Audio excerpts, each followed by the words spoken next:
What's going on, Colts Nation? I appreciate you joining me for another video where today I'm going to talk a little bit about our personnel and kind of how things have looked with DeForest Buckner primarily on the IR, right? And obviously we've been without Anthony Richardson. We were without for a couple games. We've been without Jonathan Taylor for a few games.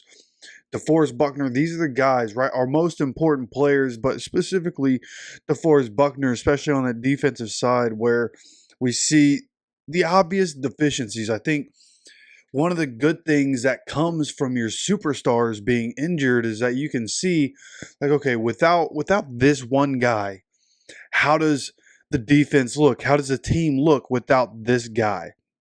And I think with DeForest Buckner, the type of leader that he is, I just think it's been noticeable most weeks about the effect of not having DeForest Buckner there.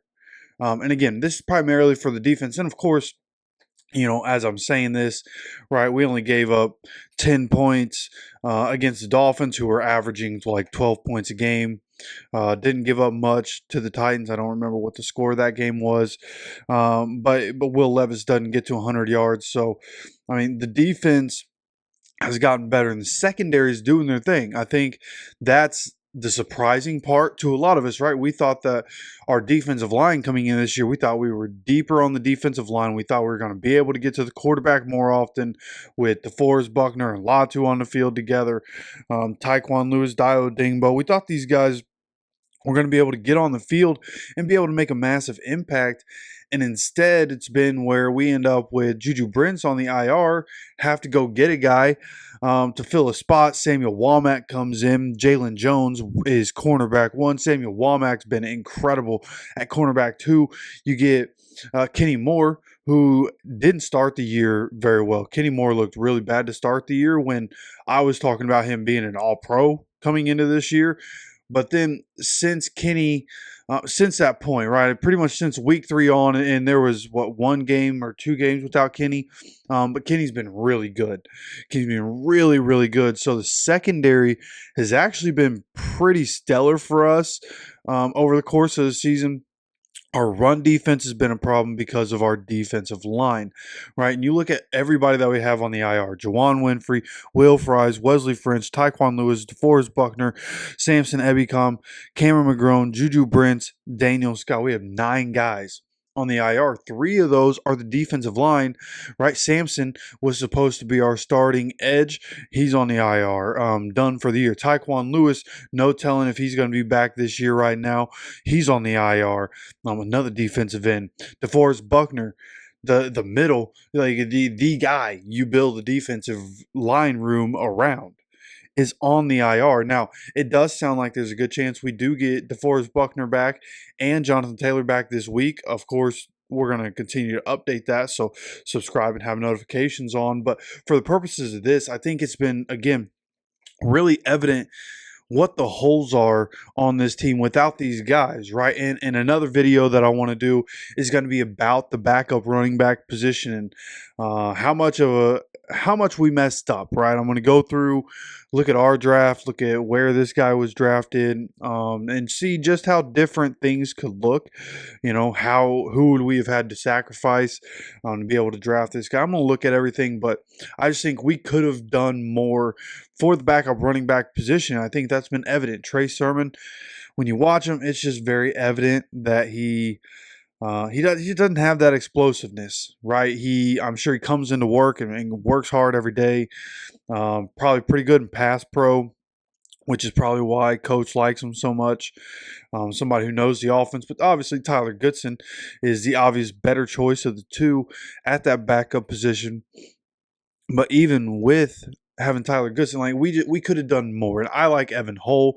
Thought that he was going to come in and be running back 2 this year. That's obviously not going to be the case. But thinking that Evan Hull could be running back 2, at this point, that shows where we're at with the backup running back position. So having Jonathan Taylor out shows you just what we need to work on from that aspect. Having DeForest Buckner out shows you the deficiencies, right? You have Grover Stewart who's going to take up all double teams, and then what do? Grover Stewart, it's like if Grover Stewart doesn't beat his double team, we're screwed, on the defensive line, right? Tommy Ade looked good in the preseason, has not done anything really here in the regular season. Dio has had an effect. Quiddy has been quiet all year long. Nothing really happening there, right? Taven Bryan has actually had somewhat of an effect this year. Latu, not much of an effect, but he's not playing as much as he should be, in my opinion. Isaiah Land had a really good preseason. Thought he was going to come into the year and have an effect, and he got robbed of a sack in the Steelers game. But nonetheless, like, these guys just aren't really having an effect. Raekwon Davis, I thought was going to be massive for the middle of that defensive line while DeForest Buckner's out, going up against the team that he came from, the Dolphins, this last game, and was getting bullied on that defensive line and pushed around like he was a little boy. So it's just been really disappointing on the defensive line. And again, I think you can take the positive from it. Like, if you're looking at the positive, it's that we now know, like, for sure, hey, we need, without DeForest Buckner, we're screwed. He decides to retire this offseason, like, we're screwed. We got to do something on the defensive line. We've got to do something at the linebackers. Now, of course, coaching is certainly a part of this, right? Partridge, coming in from college, is he the guy? Gus Bradley and his scheme obviously isn't really working. So there's a little bit of that. Like, I feel like we have a pretty good collection of talent. I just don't know if we have the right coaches on the defensive side to really execute the plan week in and week out.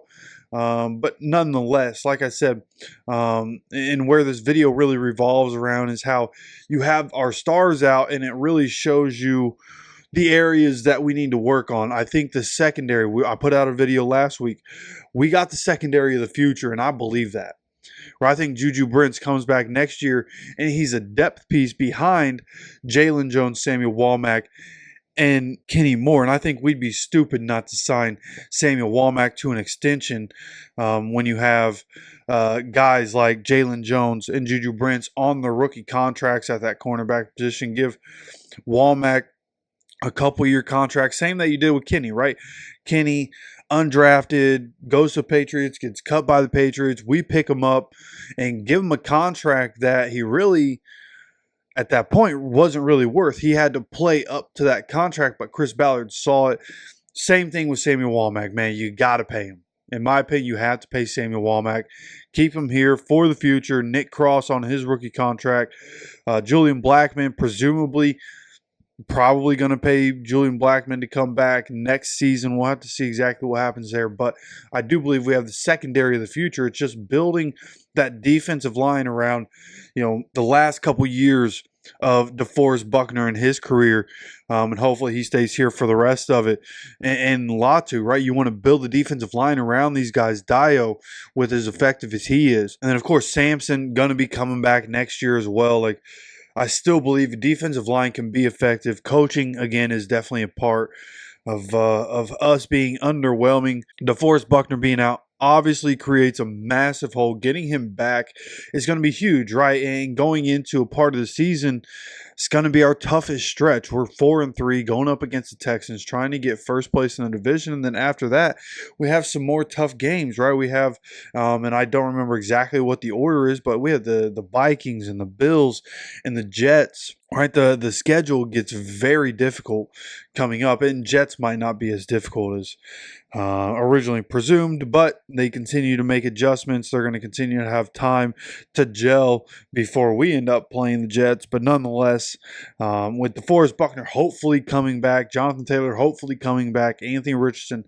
getting another week of practice, was able to shake the rust off. We saw some good in that second half. After seeing some bad stuff in that first half. So I just think with DeForest coming back, hopefully, again, Jonathan Taylor coming back, with these guys coming back into the lineup, those deficiencies we saw going to go away. We're going to be able to be more competitive. We're 4-1 in our last 5 games after starting 0-2. So we're really showing fight. We're showing competitiveness. We're showing that we can win ugly games, but it's time to come out and put a good game together here against the Texans. And, of course, don't forget, Little helmet here, right? Got that one from Green Gridiron. Link for Green Gridiron referral link. If you want to stop by Green Gridiron, check out what they have, possibly get some football accessories, some helmets, whatever it is. Check down in the description. Also check in the comment section. I'll put the link there as well. But check that out. Go to Green Gridiron. You can find little mini helmets and full-size helmets with accessories just like this one. So of course, I appreciate you guys stopping by for another video, and of course make sure you're subscribed and have those notifications turned on so you get notified anytime we have any more content dropping on this channel. And as always, take care of yourself, take care of each other, and go Colts.